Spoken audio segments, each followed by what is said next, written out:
Kung ayaw nyong ma-access ni Facebook yung mga contacts nyo na nandyan sa inyong cellphone, ay ganito lang ang gawin nyo. Dito sa ating Facebook, pindutin lang natin itong menu, and then pindutin natin itong settings, and then scroll up natin. Pindutin natin itong device permissions.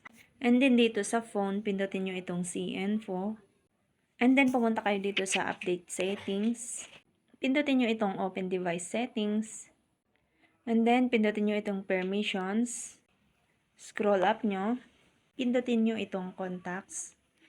And then select nyo itong don't allow. Kapag nakakulay siyang ganyan ay tinanggalan nyo na ng permission si Facebook na ma-access ang mga contacts nyo. And then back po tayo.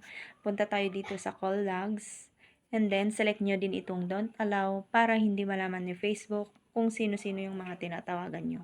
Yun lang, in hope na nakatulong sa inyo para sa inyong privacy.